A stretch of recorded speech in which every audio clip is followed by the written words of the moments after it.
Ladies and gentlemen, boys and girls, this is Triple Option Talk. This is going to be the episode where we're going to talk about probably the biggest game of the year. Um, Florida Probably State and without doubt. SMU. Yeah, and this is going to be the biggest game of the year before the national championship. So I hope you're ready. I hope you're looking forward to this week of college football. There's a lot of crazy things that's going to happen. We're going to get into all of it. But thank you guys for watching or for listening, and we're going to hop right into it.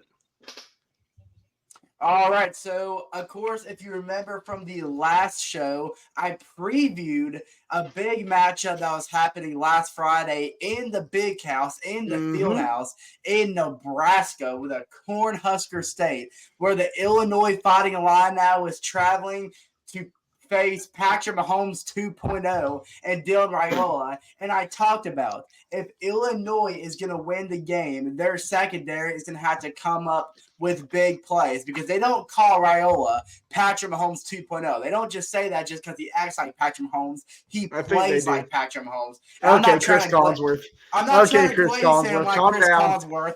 I'm just saying. I'm just telling you how I see it. But then we look at what happened Friday, and a big difference maker is exactly what everybody predicted. I mentioned last episode that coming into that game, Illinois was averaging 2 interceptions per game, where they got number 7 last Friday, and it came off a huge interception from Torrey Cox Jr. And if y'all, this play was watched all across the world as Del Raiola threw it to the corner of the end zone. And as the receiver caught the ball, Terry Cox ripped it from his hands. And everybody, the call was originally a touchdown. The ref threw up his hand saying touchdown. And then they got in a huddle. They talked about it. And then all of a sudden they said it was an interception. Mm-hmm. And that whole, I don't know how many seats that stadium holds, but basically the whole state of Nebraska just lost it. They were booing. They were distraught. But if you go back and look at the replay, it's kind of strange because by rule, it is an interception. But by catch, it's a touchdown because the receiver definitely had possession of the ball. But before both players went out of bounds, he ripped it from him. So in my opinion, why was it not a fumble recovered in the end zone if the receiver had had possession? But I guess for whatever reason, the ref didn't think he had possession, thought it was an interception. A very strange play, but nonetheless, it was a huge play by Illinois secondary, and it was a difference maker. Well, I want to point out that I just want to point out, regardless if it was an interception or a fumble recovery, the result would have been the same. Oh, absolutely, yeah. Either way, it's a turnover. But that's what I'm saying. But the fans were saying it was a touchdown, but obviously it was kind of like that Seattle. Do you remember the NFL? It was like Seattle and I'm trying to think of the team that they were playing, but it was literally simultaneous catch, and everyone was losing it because they were like, "Oh, it's our ball! No, it's our ball!" And it went to the offense and everything. I think I can't remember who they were playing. It was the Pete Carroll era of Seattle. When he's over there in the sideline smacking his gum. God. Oh, gosh. That's the most annoying thing about Pete Carroll. I could imagine being the defensive coordinator on the other end just here. Oh, I know. Just like the entire game. My gosh. But if anyone caught the fourth quarter of that game, you know it was the most wild and unclean 10 minutes of football you've ever seen. There was a muff punt. There was a fumble recovered by Nebraska. There was a fumble recovered by Illinois. It was going back and forth. Teams were trading turnover after turnover. Well, then nonetheless, everybody remembers the big boy touchdown thrown by Illinois, the 355-pound Henderson. His first career touchdown is what tied the game for Illinois and officially sent the game to overtime. You were talking about a ball call right there? Yeah, for real. Throwing it to a lineman, a 355 or 335-pound dude. Everybody loves a big man touchdown. Yeah, shout out to all the big boys out there. Yeah. Hey, we went to overtime. Illinois got ball first. It was a beautiful. It was either a 2 or a 3-play possession. I can't remember, but ended on a Luke Outmere threw it to Pat Bryant overtime for a second touchdown of the game to give Illinois the lead. And then the possession flips to Nebraska. And me and Andrew were watching that game together, and we were literally laughing hysterically because how bad that possession was. Dylan Raiola was sacked 3 times. It ended up being like, 3rd and 25 from the 50-yard line. On 4th down, they had to convert to keep the game going, and he got sacked again. That Illinois, the linebackers and the defensive line were sending an all-out blitz, and Nebraska had no answer to it whatsoever. Yeah, that third sack in overtime really did it when Raiola just tried to run around the blitz corners. Like he tried to make a Patrick Mahomes type play, but I mean it was clear that they had him swarmed. There was nowhere that dude could have gone. And, this was a big moment for Nebraska. This was their chance to solidify them as actual Big Ten contenders. But the Fighting Illini went into the big house, and they stole that from the Nebraska Cornhuskers. And now you're looking at Illinois, 31-24 was the final score. And you're looking at Illinois, who has a huge game on the road in Happy Valley against Penn State. They're 4-0. Luke Altmaier looked incredible, throwing 4 touchdown passes. That secondary is easily – right now, statistically, it's the best in the Big Ten, and they're competing with Ohio State, who everybody thought they had the best defense in college football. But now you got to look at Illinois, and they're putting up numbers that we're not even seeing from Ohio State. So Illinois is a team you have to keep an eye on, and while Penn State is obviously the favorites this Saturday, do not be surprised if Illinois makes this a close game and might pull off the upset. They're ranked number 19 now. They're legit. They're in the top 25, and they are far from done this season. You remember what happened last time Illinois visited Happy Valley and they beat Penn State in 9 overtimes? So they've done this before. They pulled this miracle off before. So, yeah, I wouldn't be shocked at all. But, Jake, if you want to get into your game that kind of caught your eye this past weekend. Man, we're just going to jump to what College Game Day was. If you watch this game, it was a dumpster fire. It was I don't think – all right, so let me just ask y'all, okay? Let's pretend that we are Oklahoma fans, okay? Oh, Boomer Sooner. Yeah, okay? So let's just pretend for just a moment. And let's say that I somehow knew what was going to happen in this Tennessee Oklahoma game. All right. What if I were to tell you, like, hey, Tennessee is going to have less than 400 total yards in this game, and on top of that, they're going to have 2 turnovers. I think we could all feel like we had a pretty good chance of winning this game, right? Yeah, I'd be like, shoot, Oklahoma won. I think you persuade me. Like, hey, we can compete in the SEC, you know? Sounds exactly. So let me tell you what Oklahoma did. Yeah. I had to get an iPad to write all this down. So I'm going to read you what Oklahoma did in the first 3 quarters. Okay? In 3 quarters, Oklahoma had 98 total yards. Oh my God. In 3 quarters. This is the drive sheet. Okay? This is what they did. You ready? Let's hear it.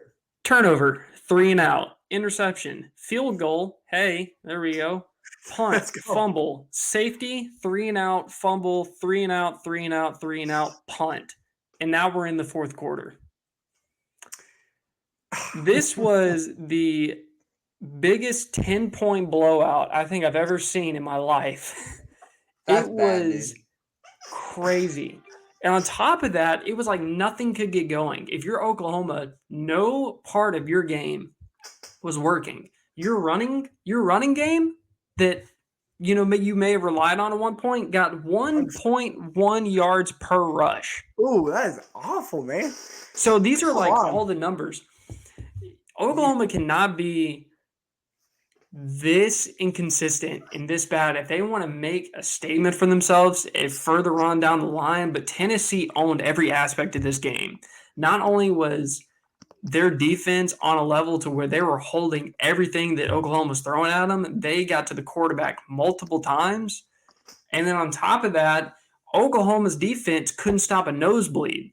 No. So more and less than Nico going out there and doing what he did. But, Tennessee didn't play a great game either. No. That was not a top 15 matchup. I mean, this is not a 6th-ranked team kind of play is what they did, But other than that, I mean, this game was just not what we all thought it was.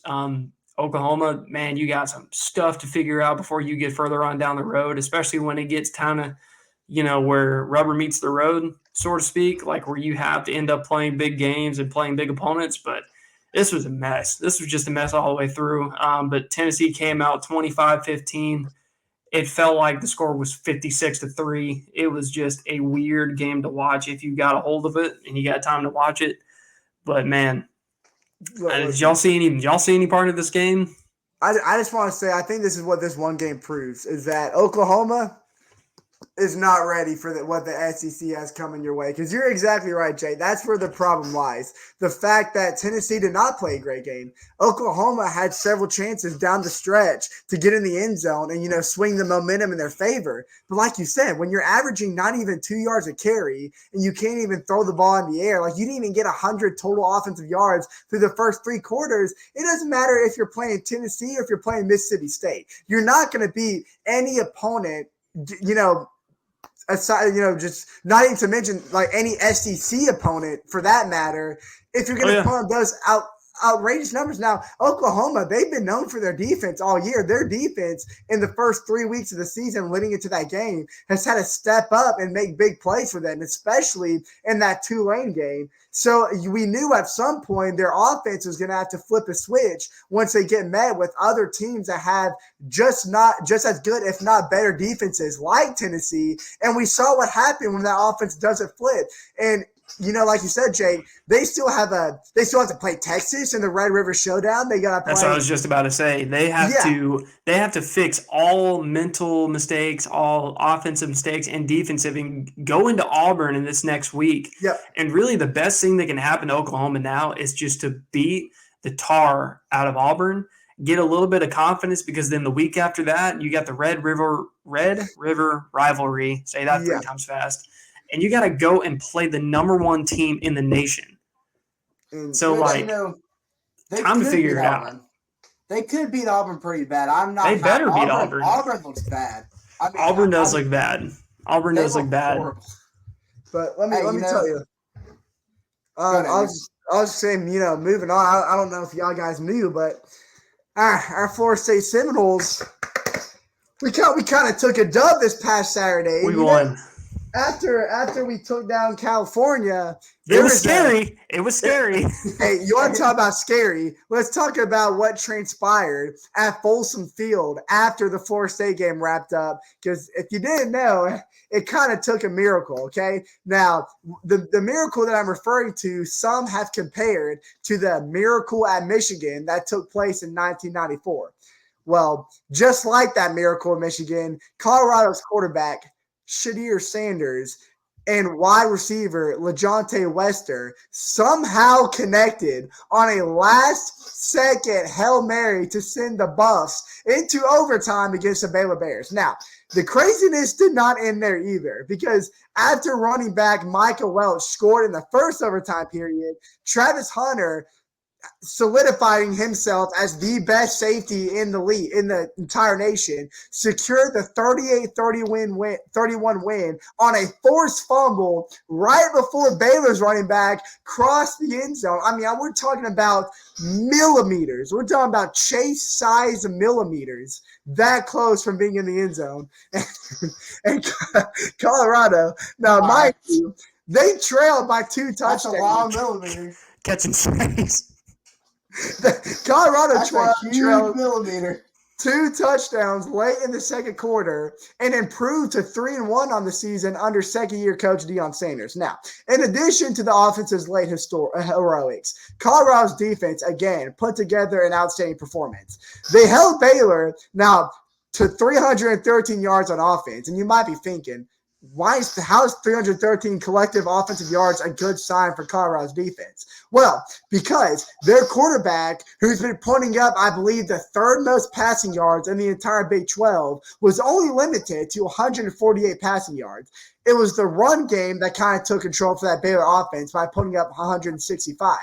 including overtime. Now, of course, you had standout performances from safety Cameron. You had Simon Craig with 13 total tackles, linebacker Hill Green, who had 8 total tackles and 1 tackle for loss, and then BJ Green, who also had 2 TFLs. Now, the one thing that I want to highlight that really accelerated Buffalo to getting this comeback win was running back Micah Welch. Like I said, he scored what ended up being the game-winning touchdown that first overtime, but he also recorded his first 2 college touchdowns, one prior to that.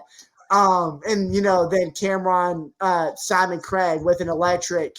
He was electric from the start. Like I said, he recorded 5 of his 13 total tackles in the first quarter alone, just really making his defensive presence known. But the reason why I say this was a miracle above miracles was that according to ESPN's in-game probability tracker, Baylor had a 99.3% chance of winning with 8 seconds left. And I don't know if you remember, but before the miraculous Hail Mary throw, Shadir Sanders connected to another receiver, I'm blanking on his name, who was behind the safety, and the ball went over the safety's head, hit him in the hands, and had he not dropped that ball, he could have wide back in the end zone. That would have won him the game. So, of course, after that happened, all of Colorado, even Deion Sanders was just in disbelief. Like, there's no way Sanders is going to be able to connect on another pass like this. But then again, very next play, somehow split the ball low enough where only the receiver's hands could get on it in between 2 safeties. It was insane. Now, after the game, there was a view of that play in like the student section, and it was like, as soon as that ball was in the air, you just hear dead silence, and you hear this guy go, we just lost. I know exactly we just lost. And then he caught it, and we just all they all went nuts. It was freaking hilarious. And now, my favorite part about that is, I want to throw back to what you said about Travis Hunter's forced fumble to ultimately seal the game. So Travis Hunter made a mistake earlier in that game where he missed a crucial tackle. And, he went to the huddle, and Deion Sanders confronted him about it. It was like, listen, son, you got to make open field tackles. Like, that when it's one-on-one, you can't be missing like that. That costs us a lot of yards. And he looked at Deion Sanders. He said, next opportunity I get, I promise you I'm going to get that ball for you. Next opportunity got was in overtime, and he did exactly what he told Coach Johnson to do. He knocked that ball loose, and he got it for Coach Deion to solidify the win against Colorado. And that's just a playmaker moment. That just shines light on the type of player that Travis Hunter is and why he's the most popular player in college football. Well, one of the most. Depends on I'm glad what you said. I'm glad what you said about Deion, because this was a big win for Colorado. This was their first ever Big 12 matchup, and they put a stamp on it. And after the game, Deion quotes, he says, no matter what transpires, I love that these guys can just flush it and move on to the next play, which is exactly what they did. And he said that's something we're trying to teach and educate them on. And it's something that we're proud of. And that's exactly, like you said, what Travis Hunter did after missing a crucial tackle that led to a Baylor touchdown and getting confronted with Deion. He told Deion that next time I get this opportunity, I'm getting that ball for you. He was able to flush it, like Deion said, move on to the next play and make the impactful play for the win. And Jake, do you have any comments on what you saw there? Man, Colorado's not going to get away with this for too much longer. Come on. It is just like, they're just not. I mean, even Nick Saban was talking about this earlier today. He was like, if you play bad and you still somehow win, that's like a kiss of death. Like, it's just It's just a mindset or something that has to change for Colorado. But, man, it was so clutch of them to pull that game out. It was so big. The confidence of that team got so much better. But, they just can't get away with murder too long. And this is just how Colorado's season's been. That's why I've, been tuning into every game, being just as excited to watch, because you don't know what's going to happen. You don't know if Colorado's just going to fumble the bag or they're going to somehow find a way to come back and claw their way and win. But they did. But it was a huge call, especially, and that really builds confidence in players and coaches when you say, look, you give me a chance to get this ball back, I'm going to get this thing back for you. That's so cool. And, man, you saved yourself from looking like a donkey if you did not do that. Could you imagine if he got laid out and just like laid out in the end zone? And just... Man, if I was Dion, I'd be like, bro, just go ahead and like turn your pads, like give me that helmet. Go through the bleachers. You're not even going through the locker room. Like go where the normal people are having to get out of here. That's crazy. It was such a cool game. It was such an amazing ending. I'm glad I got to see the last bit of that in freaking disbelief. But yeah, awesome throw. Good win, Colorado. Figure out how to win normally because this crap ain't gonna happen too much longer. And you're right, Jay, because Colorado, this upcoming Saturday, they had to travel to Orlando to play what has been a really solid-looking UCF team with KJ Jefferson at quarterback. So we'll see, Jay. We'll see how much longer. We'll see how much longer Colorado can keep this up. But if they can get a win in that hostile environment, I'm bought in. I am bought in. Speaking of a big game and a hostile environment, I think it's time that we talk about the biggest game that is happening this Saturday. Florida State at SMU. I'm joking. You thought we were going to bring up the Georgia and Bama game? Nah. Ain't nobody watching that junk. Turn your channels on to Comedy Central and see how our Knowles, DJ Oogalugaboo, how he handles them stings from SMU, baby. I think I'd rather take Tua with CTE than DJ fully healthy. That's insane, but you're not stretching the truth. Their decision making would be the exact same. But anyway, but I know normally every episode we go over 3 individual games that are happening this upcoming week. But look, this game is going to be the biggest game of the year. I already know so many people. I know like people like that. I like where I work. People are like taking the day off to like go make sure that they have the full day to prepare for this game. I know what I'm doing tomorrow at 7:30 when this game happens. Man, I'm so pumped to watch this game. So we're not going to go over 3 different games. We're all going to talk about this game this week. You know what, Chase, why don't you go ahead and just get right into your thoughts? Andrew, hit me with yours, and I'll finish this thing out, and then we're going to make our picks. Sure. Perfect. All right. Well, when you look at this game ahead, there's question marks on both sides because you look at what Georgia's done this year, and their offensive play calling has been very, very conservative. But then you look at who's offensive coordinator, and it's Mike Bobo. And we remember Georgia last year, it was the exact same thing. Georgia's first couple games of the season were pretty shaky, and it was because of the conservative play calling from Mike Bobo. But then what changed? Well, when Georgia finally headed into SEC competition and they had big matchups ahead, Mike Bobo opened up the play calling, and Georgia looked like a completely different team. Now we know that Georgia, their offense looks a little different this year, not too much, but a little different. But it's the same story. Start of the season, very conservative play calling, but now they've got that big test. They got to travel to Tuscaloosa. They got to play at Alabama, the Nick Saban-less Alabama, but yet still a very dangerous Crimson Tide team. So this is a chance for Mike Bobo to open up the playbook and, let the world see what Georgia's offense is actually made of. And, I was talking to my friend earlier, and he made a very good point, which I had to think about. He's like, what if Mike Bobo was being conservative heading up to this game so that way Kalen DeBoer in Alabama didn't have any film on the true offense that Georgia has? And I'm not buying that. That could be the case because look at Alabama. That's a cop-out answer. For being real here, that's a cop-out answer.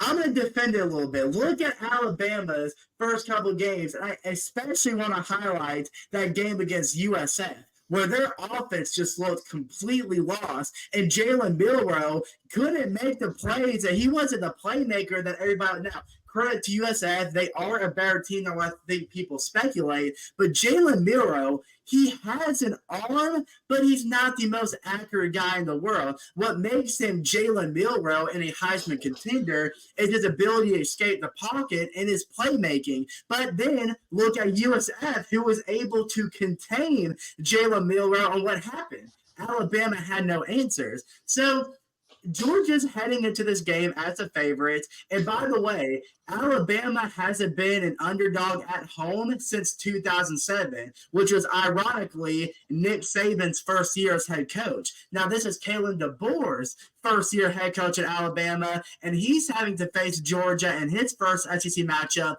just like Nick Saban had to face Georgia in his first SEC matchup at home. So this is kind of a very coincidental matchup here, but this is my honest take. I really feel like that Alabama's offensive line looked shaky, and that was really evident in their lack of control, their lack of discipline, and their lack to block the pass rush in that USF game.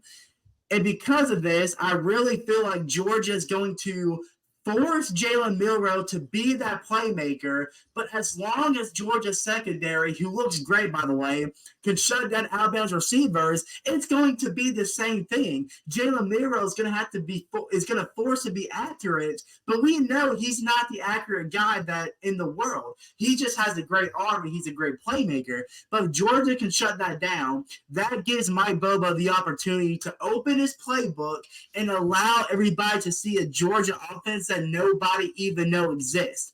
And because of this, I'm going to take the Bulldogs in a 13-point win. Give me 37-24. The Bulldogs win on the road. Now, but let me just, before I jump into my take, I'm really bothered by that statement that you made about how my Bobo was purposely being conservative. Because let me tell you why that's not true. I didn't say he was doing that. I was telling you what my buddy said, and I was just defending it. Because honestly, I would not put it past Kirby Smart to conjure something like that up. He's a high IQ guy. Yeah, is the buddy that I'm thinking of. We all went to a Braves postseason game together. Yes, he is. That's the buddy that you're referring to. I was just making sure. That sounds right. Right. And let me tell you, Church, that's not a high IQ move by Kirby Smart if that's his rate. And let me tell you why. Because let's take last year's Georgia football team, for example. What happened when Mike Bobo refused to open up the playbook and he got conservative? They went to Jordan-Hare Stadium against Auburn, and it took a Brock Bowers playmaking miracle, so to say, in the fourth quarter to win that game. Because had he not had that big third down catch and run after catch, Georgia would have lost that game. Now, here's the big difference. Sure, maybe if you're like, let's say you're the Houston Cougars playing in the American Conference and you got Alabama on your schedule. Sure, you might want to be hiding some weapons. Houston's not in the American Conference. Yeah, they are. Houston's in the Big 12.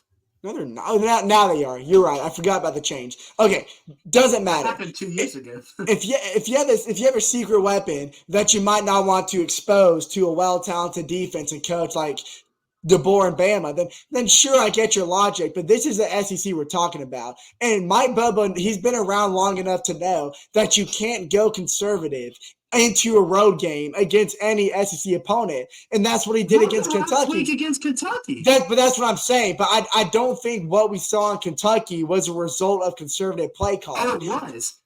I think what we saw in Kentucky was a result of Mike Bobo going one-dimensional, because what happened was Georgia relied too much on the run game in that first half and then had to open it up in the second half, and therefore Kentucky's defense pulled more pass rush on Carson Beck. But what happened when the corners blitzed Carson Beck was that's when he felt the pressure, and it led him into making what's the lack for a better word? I guess just terrible play calling. Okay, I was gonna think of a more interim word, but just bad decision making when pressure was put on his back and he'd miss open targets or he'd force it into double coverage. But then fourth quarter came along, Carson Beck recognized the coverage, decided to make quicker options on slant routes and, quick corners, and they were able to get the best of Kentucky down the stretch. So I think what Mike Bobo does now heading into Bama, who has displayed a good pass rush, especially last week in Wisconsin, is he knows that Carson Beck cannot linger in the pocket. Sure, he's got the legs to be mobile. We all know that. So does Jalen Milroe. But Bama also has the outside linebacker receivers to put a spy on Carson Beck, minimize what he can do on the run. So I think Georgia, what we're going to see for this Georgia offense in Tuscaloosa is we're going to see a lot of quick throws made by Carson Beck and utilize the run after catch kind of scheme. And I think that's okay because sure enough, that's what USF had to do to get the better of Bama because Bama's corners are not quick enough to, handle the top threats that Georgia has at receiver, especially the slot receiver when he does those quick inside routes. I think that's what Georgia's going to hurt Bama the most. But now flip the sides of the field. What is Georgia going to do to contain Jalen Milroe? Because we saw the better version of himself in Wisconsin in a hostile environment. He's now backed up by the home crowd. And we all know what that 17-year-old kid can do on the deep routes. It's going to be if Georgia's safeties are ready because I think Georgia's got better deep threat weapons. No, excuse me. Bama has better deep threat weapons than the Georgia Bulldogs have. So I think Bama's scheme is going to try to pin him deep, get some air underneath that football and then utilize the ground game when it comes to those few short down conversions that they complete. So I think we're going to see a very high scoring game. Some people might think this is going to be more defensive, but in recent history, every time Georgia and Bama play, especially in that SEC championship game last year, both teams got close to 30 points in total. I think it's going to be that kind of dogfight. I'm with you, Chase. I think Carson Beck is going to get the better of what Bama's secondary cannot contain. Give me Georgia 38-24. I think Georgia pulls away late. All right, so since both of y'all are on two opposite sides of the fence, let me ask you. So do you think Mike Bobo at that point when they were at Kentucky and they were going into the half, do you think he had an oh crap moment because he realized that we have to give more of the playbook than what we're using? Or do you think he had an oh crap moment because we're running out of plays because we've already opened the book? I think it's an oh crap moment because he was trying. I think he was really trying to utilize that run game and realize that they're going to have to use Carson Beck to win this game. Because granted, South Carolina destroyed Kentucky on the run game, and I think they saw that film. It was like, okay, Carson Beck only has to come out here and maybe throw a mere 200 yards. They end up really having to rely on his pass game down the stretch. So I think it's not really a lack of opening up the playbook. I think it's just a lack of we're being too one-dimensional and we're going to have to go two ways on the ball to beat Kentucky. You know what I'm saying? I don't think Mike Bobo had an oh crap moment. I think he was fine and he was calm and collected. I'll tell you why. Go back to that Kentucky and South Carolina game. Kentucky's offensive line was getting eaten alive by the Gamecocks. And it was the same story against Georgia. Though Kentucky's defense was able to keep up with the Bulldogs' offense because Mike Bobo was one-dimensional, Kentucky's offense had no match against Georgia's defense. Kentucky tried to run the ball on Georgia, and they couldn't. And when Vanderbilt tried to step back in the pocket, he was getting pressured. So I think Mike Bobo into this game knew he could be conservative, and Georgia could still get away with it because that defense was just way more dominant than Kentucky could ever imagine. And what happened? You say that Mike Bobo opened up the pass book, and he didn't really. He didn't let Carson. He did in the second half. No, he had to in the second half. He didn't let Carson Beck go very deep. It was a bunch of check down and maybe quick option passes. Because Kentucky's pass rush was good. That he had to. He had no choice. No, exactly. But that's not what won them the game. What won them the game is Kentucky having the choice to go for it, to put pressure on Georgia, but instead decide to punt the ball. And that's when Mike Bubba said, okay, we have the ball. You know what we're going to do? We're going to do the same thing we've done all game. We're going to be conservative. We're going to run the ball. We're going to run out the clock. And that is exactly what happened. Now, obviously, Mike Bubba is smart enough to know that can't fly against Alabama, which is why we're going to see something completely different than what we did in that Kentucky game. I kind of agree with both of you in different aspects. I agree with the fact that I think Mike Bobo's looking ahead when he was at that Kentucky game that we're going to give Alabama more than what we gave Kentucky. Because Yes. I hate the thing, and I think everyone has to say it because otherwise they're looked at as a bad coach. But I really think coaches, they look at teams that they're playing. Like you see an unranked Kentucky, even though it's at home, they're like, oh, we don't really have to open the whole playbook to beat these guys. Yeah, and I think at the moment when I think he did have a no crap moment when he went into the half. That not the fact that, man, we've used everything in the book. What do we do now? I think it was more so on the fact of, okay, I think we have to open this playbook a little more because what we thought was going to happen and how we underestimated this team is now going to come back and bite us in the butt. Yeah. And that's what I'm kind of looking for I'm not a freaking Georgia fan, but when Georgia goes to a hostile environment in Tuscaloosa. Yeah. I've been to Tuscaloosa. I've been to an Alabama game. So I know the atmosphere and I know what it's like. And it's crazy. Like it really is. Like that stadium can get so loud so quickly. And, I think Georgia not having Brock Bowers, not having McConkey, not having the guys around him. And yes, Carson Beck and some young kids are going to have to step up. I just think as a culture thing, they just don't feel like the same team that they were last year. I agree. We all know what happened. Georgia got left out of the playoffs and they had to play Florida State and, beat the tar out of them. And that was a low moment for us. But in a lot of ways, I feel like, and this is something that I said that when that whole game happened, I think it was going to be hard for Georgia and Florida State for two separate reasons. Is the fact that it was really hard on Florida State because when we had to recruit other guys, no one was going to go, well, I don't want to go play for that team because if they're not going to get picked to play the playoffs, why would I go waste my time with them? Right. And then on the other side of that, it's going to be hard for Georgia because they know people are going to leave and you had seniors that were going to go to the draft. And why would I go play for this team because of, all this talent leaving? It's not going to be the same team. Granted, both teams – no, I'm not going to say both teams. Georgia seemed to do okay with making it the next year. Florida State, I don't know what the crap we did in the offseason, but it is not what we needed to do. We failed. I think Alabama looks great. Alabama in every game that they played, if it was close for a minute, it wasn't close for long. Yeah. But then you look at Georgia when they had to go into playing Kentucky and they had a moment where we were like, okay, we actually have to play these guys or we could straight up and down lose. And they almost did. Mm-hmm. I don't think going from Kentucky to Alabama is enough time for Georgia to recreate and recorrect the things that went wrong. It's going to be a good game. Yeah. I think Georgia has all the weapons. I think Georgia still has that fire in them. I think they have to dig a little deeper and they have to find it.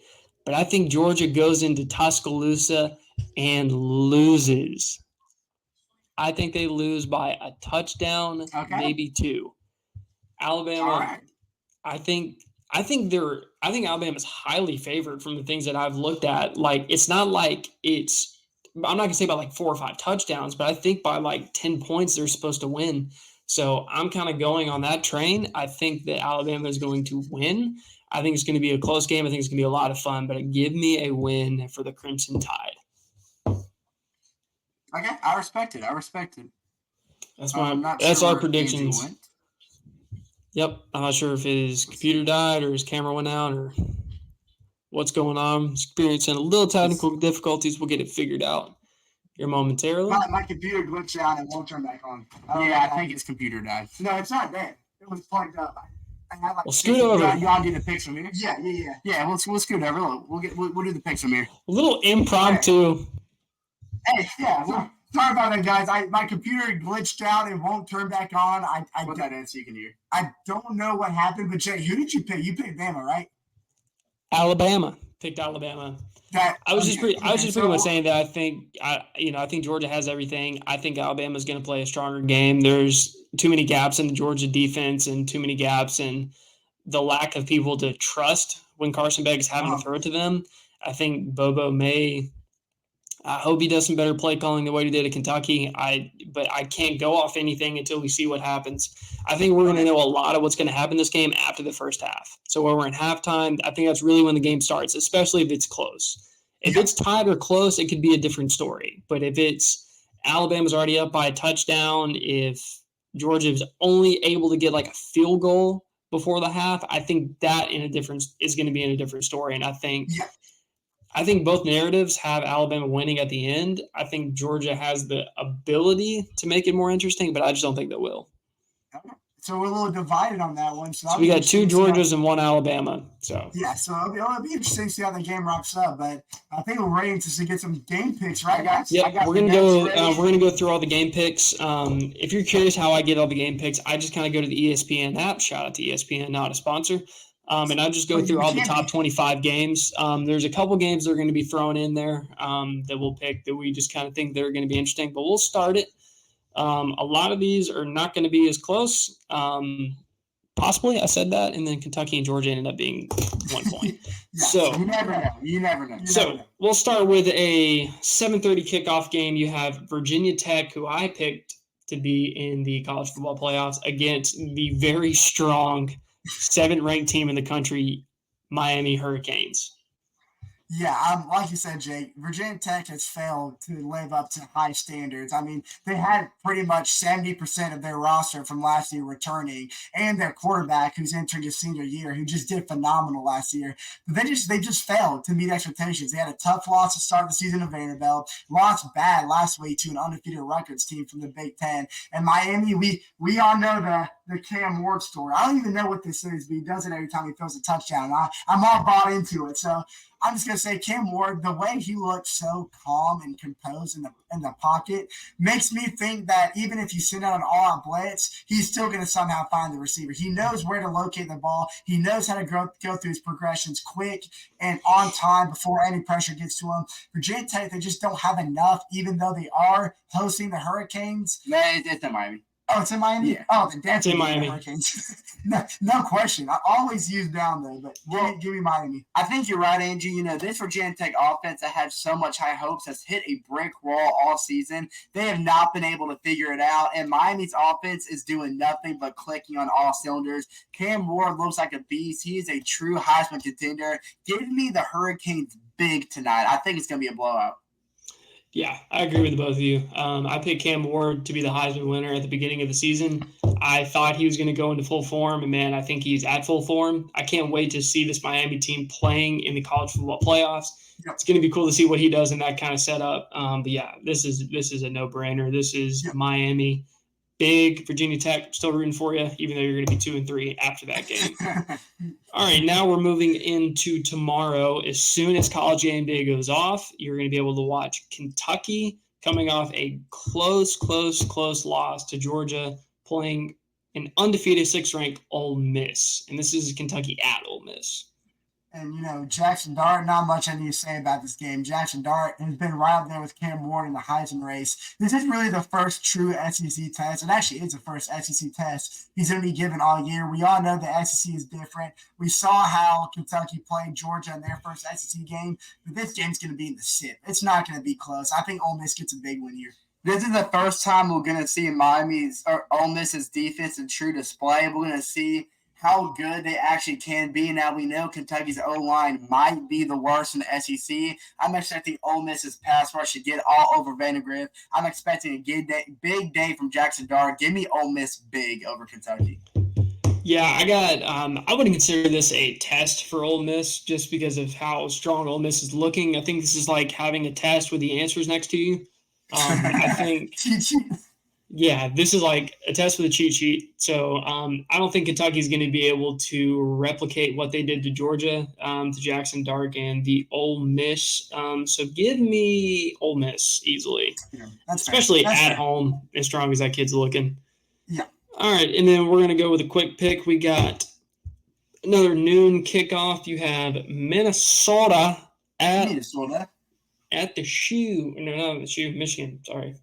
Well, you know, it's just as, you know, dominant as the Shoe, one of the best home field advantages. Michigan proved me wrong with a big upset win over USC. I think they're rolling. I think they're going to keep rolling. Minnesota had a tough loss to Iowa last weekend, and they're going to have another tough loss. Give me Michigan by 3 scores. It's almost like that blowout against Texas was a big wake-up call for Michigan because they looked like a completely and a really well-oiled machine against USC. PJ Fleck, I love you. I'm pulling for you as a head coach, but this is going to be a tough test for you. Michigan wins. Yep. Michigan, I still have you missing the playoffs. I'm going to die on that hill. I don't think you have enough to do it. So I got Michigan winning big against Minnesota. I don't think this is going to be one of the games you're going to lose, but those are coming up for you, Michigan. So. I mean, they still have to play Ohio State, and they're definitely going to lose that game. I think we can all agree. That game is going to be in the shoot. Yeah. Yeah. Michigan, rest of Michigan's schedule, big guys anyway. They have to play Illinois, which I think is going to be a close game. Yep. You got Michigan and Michigan State, which is always good. Then they have to play Oregon, and they have to play Ohio State. Again, losses are coming. The losses are coming. Can't avoid them. Sorry, Michigan, hate it for you, but I really don't. All right, moving on to another noon kickoff. You got Oklahoma State against Kansas State. I think this is actually going to be a really good game. And on top of that, I'm going to make the first pick. I think Kansas State is going to get the upset win against Oklahoma State. Wow, okay. Give it to me right now, boys. Now, interesting that you picked Kansas State because both teams had pretty forgettable weekends. Oklahoma State's offense could not click against the Utah Utes. Despite that being a good defensive game, Utah's defense just got the better of the Cowboys. Now, BYU on Midnight Football went to the House of the Mormons, the Super Suckers, and got absolutely destroyed. Liv Moss. If you don't know what I'm talking about, look it up and you know what I'm talking about. But somebody's got to put a 5-layer burrito where a 5-layer burrito shouldn't go. And BYU just pounded Kansas State, in every aspect of the game. Offense, defense, even special teams. I think Kansas State is too far down to get back up right now. Give me the Cowboys. I think that BYU road matchup is going to deplete Kansas State because now they got to go play at Oklahoma State, which is a tough place to play.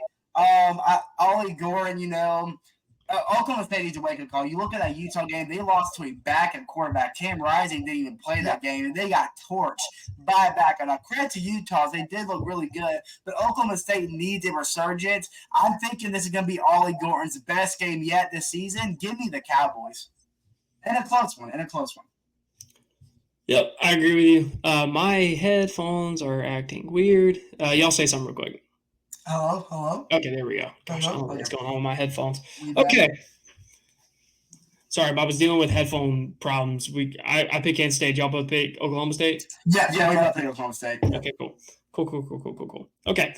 Have another noon kickoff. You have BYU coming in and playing at Baylor after a tough loss against Colorado. Baylor, I think you're hurting a little too much. I think it's still going to be a bit of a sting. I think BYU is going to come out with a win. It's not going to be by a lot, but it'll be by enough. Oh, as connection gets lost for the other twin now. So we have one laptop that's died, and we have another one that is frozen right now. I'm not sure if they're having internet issues or what. So we can just bear with us for just a moment. Seems like they're actively working on it. You still there, Jake? Let's see. Yeah, can you hear me? All right, we're good. Sorry, we're good. We had a little, I don't know what happened there. But we're back on. All right, did y'all hear my pick? Yeah. And we both picked BYU as well. Yep. Both picked BYU. All right, so we all got BYU on that one. Yep. Okay, we got another one. We got a 3:30 kickoff now. We got Wisconsin going into playing USC. USC coming off a big loss against Michigan. If I'm reading all this correct, yeah, coming off of the loss in Michigan. I think USC is going to play with a little bit of a chip on their shoulder. I think they're going to play a little bit angry, a little bit violent. I think they're going to try and just get a big win, and I think that's exactly what's going to happen. Give me USC winning big over Wisconsin. I think USC is going to get their first Big Ten win this weekend, Jake. I completely agree with you. Van Dyke is likely out for the year. They're still going to have to roll his back up. That did not look good despite playing Bama. Or they didn't play Bama. I can't remember who they played, but he still didn't look that great despite getting the win. Miller Moss, still that guy for USC, still played a great game in the Big House. Give me USC. I love Miller Moss. That Michigan game came down to the last play. I felt bad for Lincoln Riley, and my heart was broken for Miller Moss, but they're not going to let that energy go away. They're keeping that momentum that they built all season long. They're going to get a big bounce-back win. Give me the Trojans. All right. We got a good game at 3:30. This is going to be on Peacock. You have Louisville, 15th ranked Louisville, and undefeated Louisville going into a one-loss 16th ranked Notre Dame. Man, this is going to be at Notre Dame. It's going to be a huge kind of atmosphere. And you know what? Even though Notre Dame has had their struggles, they've had their things that they've had to battle with, I think Notre Dame is going to come out and get a big win against Louisville. Give me Notre Dame with a big win at home. I disagree with you, Jake. I think, Louisville, they surprised me playing at home against Georgia Tech last weekend. They seem to have their air raid attack down to a T. I think it's going to deplete Notre Dame's secondary. We all remember last year when Notre Dame took the trip to the Ville, they got absolutely demolished right in front of Jack Harlow. I think Jack Harlow might be taking a trip down to Notre Dame for this game. And you know what? I think Louisville's going to do it 2 years in a row. Give me the Cardinals. I think the most impressive thing about Louisville has been their defense. And I'm going to have to agree with Andrew. I'm picking Louisville on the road. Reason because I have not seen enough from Riley Leonard in this Notre Dame offense to give me any reason to think they're going to make it past this big test defensively that they're having against the Cardinals. So give me the L's on the road. Give me Louisville. L's on the road? Notre Dame is not back. Notre Dame is not back. You heard it here first. They've not been back since Rudy. Rudy. All right. Totally a fake movie, by the way, but good. What? That never happened, by the way. Kidding. Great movie if you haven't seen it. But it didn't. All right, this is – y'all are going to laugh at me a little bit. You got a 3:30 kickoff. This is on ABC. You have Oklahoma playing at Auburn. Yeah. I'm going to go crazy. I'm going wild for a couple of reasons. Here's the big thing. If you haven't seen this, this is actually happening. Oklahoma, all of their offensive starters are out. All their wide receivers, all their running backs, everyone's hurt. I'm gonna pull this up so I can read this so y'all know I'm not absolutely insane. That changes everything. I'll pull it up. Give me 1 second. Okay. I saw this literally. I was looking at all of my picks and I'm like, okay, I'm going through all of them until I saw this post, and I hope I can find it. Okay, yeah. So literally all 5 of Oklahoma's best receivers are out. 0-5 in that position. Jaden Gibson, Jalil Farquaad, wow. Nick Anderson, Andrew Anthony, Burks, Tatum, Williams, Dalby, Hatchett, everyone. All out. Jeez, dude. And the last guy, the only linebacker, so we have wide receiver, running back, defensive back, O-lineman, kicker. I don't know how that happens. You have one job, you have to kick the ball. Man, that Tennessee game did a number on them. Oh, my Lord. Linebacker and an offensive lineman is probable. I think only for that reason and the fact that Auburn is at home, I think this would be huge for the War Eagles. That's why I'm going to back you up whether y'all win or lose. Give me Auburn in a huge win on a very broken and beaten up Oklahoma. Jay, you completely sold me, my guy. I was not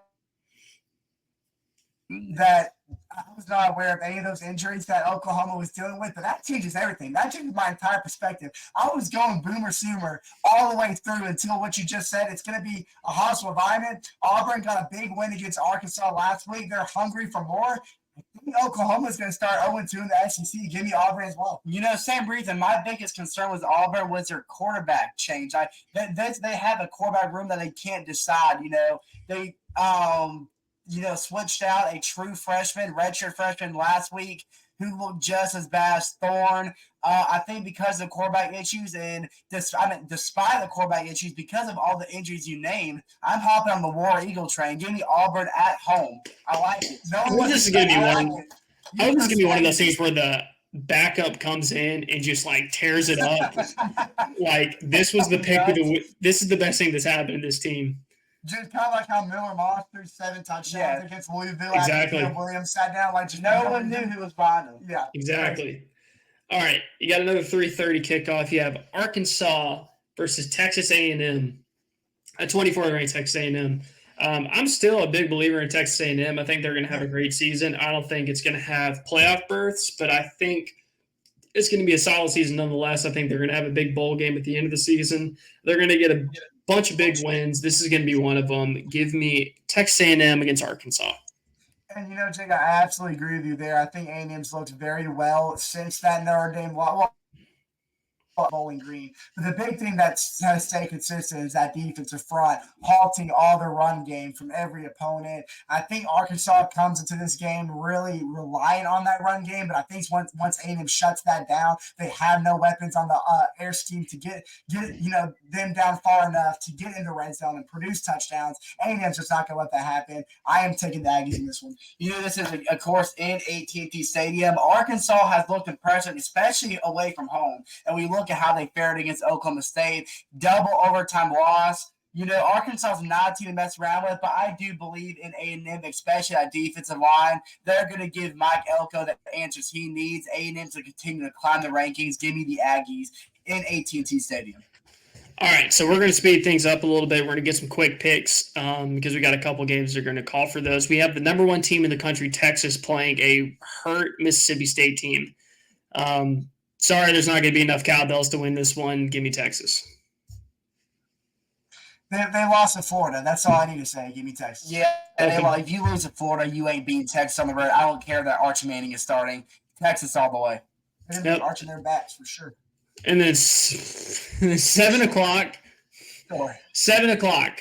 Not a big game. It's going to be a big win. You have Ohio State playing at Michigan State. I've always liked Michigan State for whatever reason. I don't know why. I just thought they always had kind of a cool team, but I don't think cool is going to beat Ohio State, who I think is still going to win the Natty. Give me Ohio State in a big win.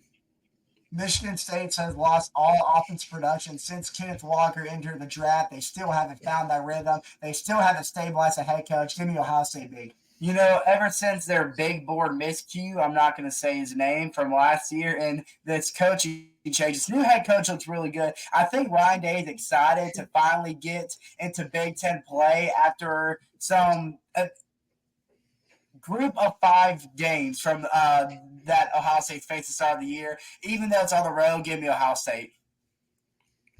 Yep. All right, got another quick pick. Yeah, well, I don't know how quick this is going to be. This possibly could happen. We got 17th ranked Clemson at home playing against the Trees, Stanford. Hey, they're both 2-1. They're both 2-1. There's a chance. Stanford got not this week, on the road. Yeah, not this week. Give me Clemson at home. Howard Rock's going to win it for them. I mean, here's the two differences, Jake. Stanford had to pull out a game-winning field goal to beat Syracuse on the road. Now, granted, Syracuse is a good team with Kyle McCord behind center, but Clemson derailed NC State at home. I think that offense is clicking better than it ever has in years. Dabo is very excited. There's a lot to be excited in Death Valley. I think that stand's going to be rocking. Too much for Stanford to handle. Give me Clemson. Taking DJ out of the way and putting in Caleb Klubnik was the best thing Dabo's done. Clemson looks scary, and watching their performance against NC State is all I need to see. Give me Clemson comfortably. Yep, Clemson, I think you're going to be in the playoffs. I think you're going to fight your way back up to the top, or at least in the top 12. I think it'll happen. I think they can.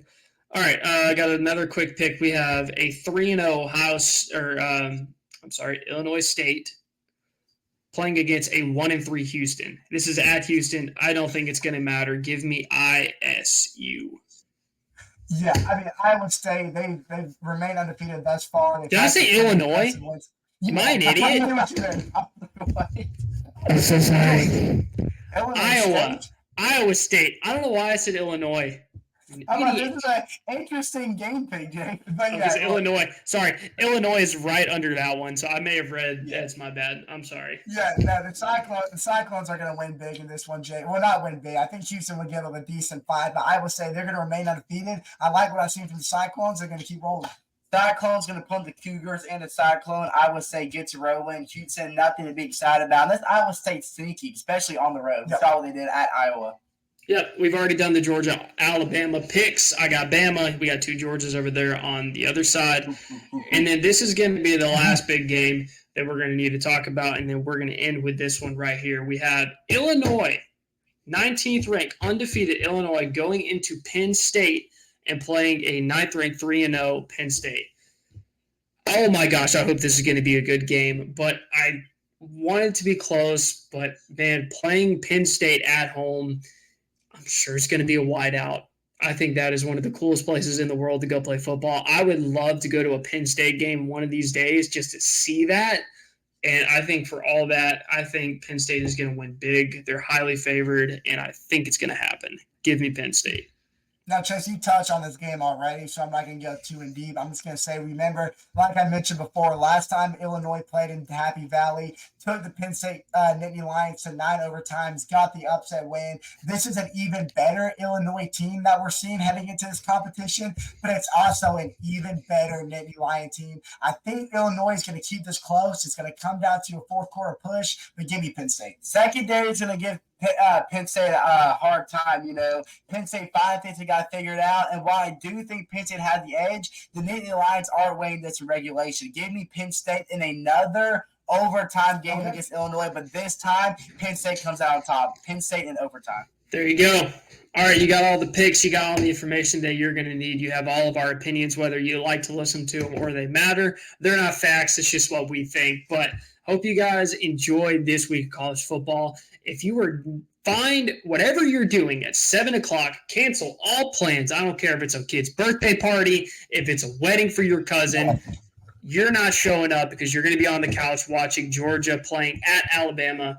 It's going to be a huge game. We're all excited for it. I can't wait to be home to watch this game. I get off work early tomorrow, so I'm going to be home and be prepped. I'm probably going to get a pizza. Who knows what's going to happen? Speaking of cousins in Alabama in the same sentence and weddings in the same sentence, that's probably going to be happening in Tuscaloosa at the same time. If you have a wedding this upcoming weekend, that's criminal, and you are a horrible person. 100% agree. 100%. But guys, thank you for listening. Thank you for watching. I hope you enjoyed the show. Thank you guys for tagging along. I know this episode was a little bit longer, even though we talked about it earlier that we wanted to make it shorter because they have somewhere to be. That didn't happen. Sorry. Hate it for you. But hey, hope you guys have a great week. We will see y'all next week at Triple Option Talk, where we talk about the same old thing. Peace up. A-tie down. See y'all then.